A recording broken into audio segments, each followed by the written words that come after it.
We have the tech to get food delivered in 15 minutes, but we all have horror stories about buying tickets. The Game Time app gives fans the advantage. Get amazing tickets in just a few taps. Fees are included, so what you see is what you pay. And the Game Time guarantee means authentic tickets at the best price every time. Take the guesswork out of buying tickets to concerts, sports, comedy, and more with Game Time. Download the Game Time app and create an account for $20 off your first purchase. Terms apply.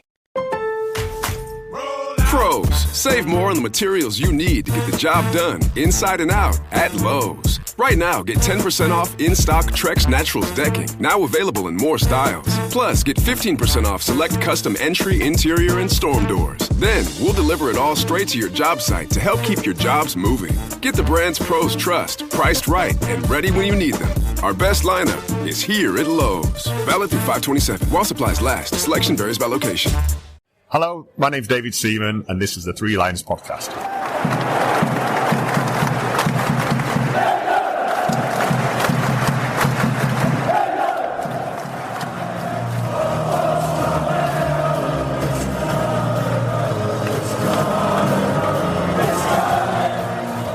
Hello and welcome to the Three Lions Podcast. My name is Russell Osborne, and this is an independent England football supporters podcast. I hope I find you well. Well, it's a busy time at the moment, loads to talk about, and that's not even getting into the various stories within the English Football League. Hope you've enjoyed the recent episodes that have come your way. There was, of course, the one where I took a look at the cities where we will be playing our group matches in.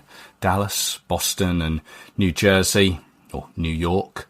And then there was the chat with England legend Paul Parker in the evening, hosted by Pitch Publishing. Both of those are available at your podcast provider. Please go check them out if you've not heard them. Now, as I said on a previous episode, there are various milestones in a World Cup build-up. The host countries being announced, the qualifiers being played, the draw. And now, before the actual tournament starts, there is the squad. On the 12th of May, Thomas Tuchel submitted his provisional 55-man squad to FIFA. Interestingly, in the 12 matches he'd overseen as England manager, he'd only selected 51 players. Who was going through his head? He'd been seen at the cup final, maybe taking in Levi Colwill for Chelsea. Was he considering Max Dowman at Arsenal? Did he have Ben White down before he got injured? Luke Shaw looked rejuvenated as the season came to its end, and word was that Trent Alexander-Arnold was in it. Then finally, his big moment arrived. Time to announce his World Cup squad. Now, all week, the England social media accounts have been building up to this moment. Friday, the 22nd of May, 10 a.m. Make sure you are there. However, the evening before, someone, somewhere, somehow had pretty much leaked it out. Probably much to the embarrassment of the FA and indeed Thomas Tuchel as well. I find it really depressing, actually, that things like this happen. Why the need? Clicks? Is it really come down to that? Journalist clickbait. It takes all the fun out of it. That moment where we can all digest the squad, talk it all over, well, it had just been leaked in dribs and drabs the previous evening. Is it just our media, still?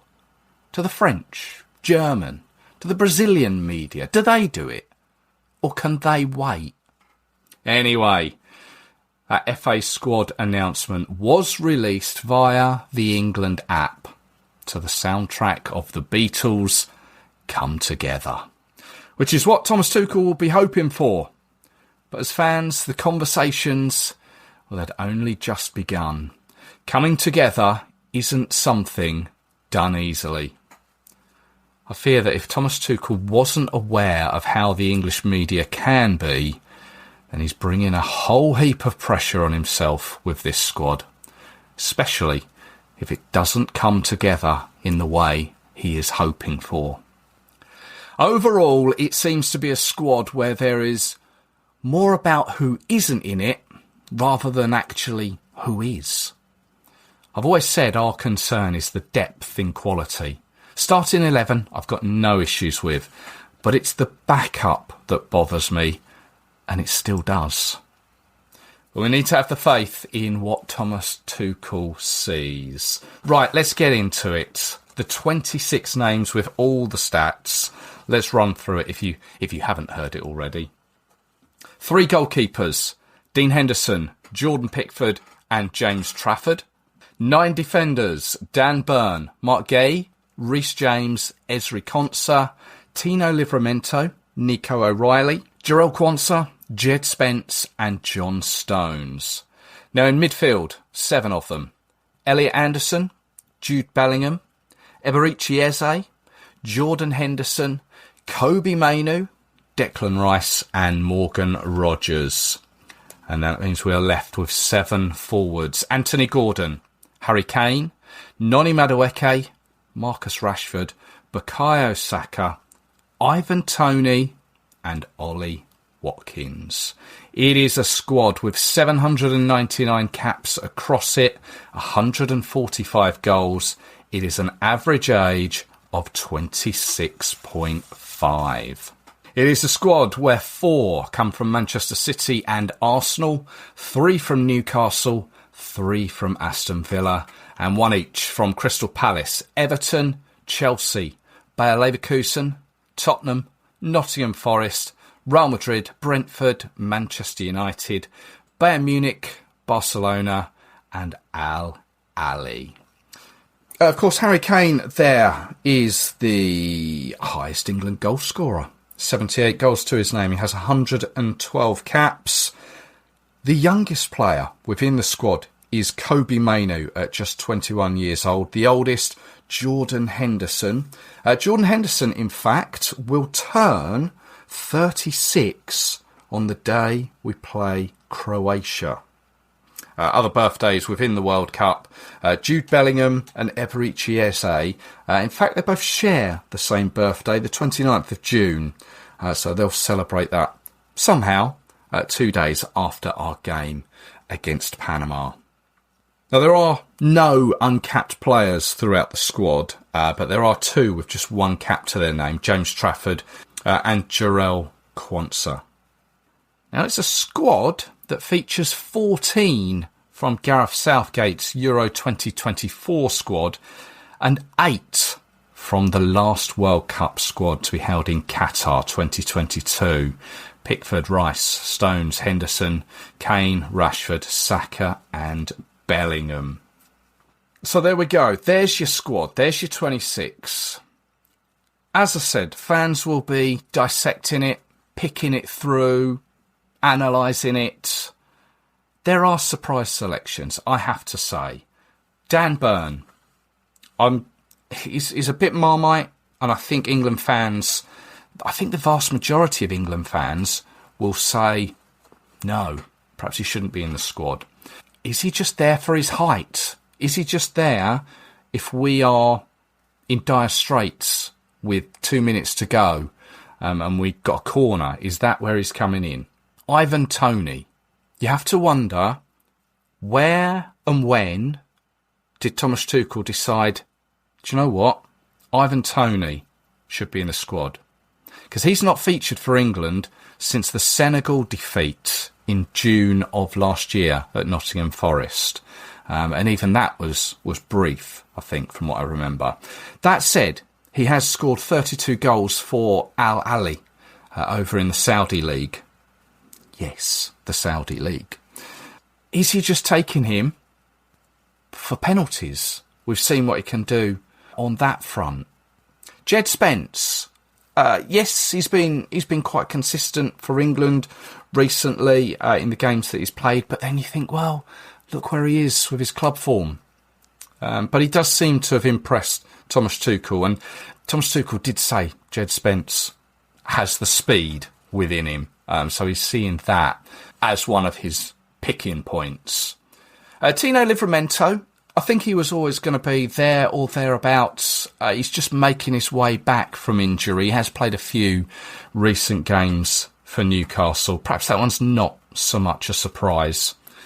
Jarell Quansah, another player, only played once under Thomas Tuchel, one cap away to Albania in November of last year. John Stones, he seems to like John Stones, doesn't he? But so far this year, John Stones, he hasn't played a major part for City. 8 Premier League games, 4 Champions League games. He's been injured. He's now leaving the Etihad. Jordan Henderson, not really a surprise, is it? He's been a regular for Brentford this season. He's already made 8 appearances under Thomas Tuchel. He seems to value him. This is what I say. These are the things that Thomas Tuchel is what he's seeing and perhaps what we're not seeing. Jordan Henderson, this will be his 4th World Cup. You have to say, fair play to him. But is he going as that experience pick off the field? Because you have to realise, I think, that a lot of these players, 26 of them, of those 26, a lot of them probably won't see any time on the pitch. Will Jordan Henderson? Probably. He'll probably get some minutes. I don't think he'll be a starter. Kobbie Mainoo has done well to force his way in. Obviously, the way that Manchester United have finished their season, he was one of the ones that was part of Gareth Southgate's Euro 2024 squad. And then there are the players that are missing. The big names, but perhaps not the big surprises. Phil Foden, Cole Palmer, Trent Alexander-Arnold. Truth is, the first 2 there, Foden and Palmer, their form just hasn't been there, has it, this season? I've said about the amount of games that they have both played. Both were involved in last year's Club World Cup. Both before that, Euro 2024. I don't find it a surprise. And I don't find it a surprise that he has not selected Trent Alexander-Arnold. There seems to be a dividing wedge, whatever it may be, between Tuchel and Trent Alexander-Arnold.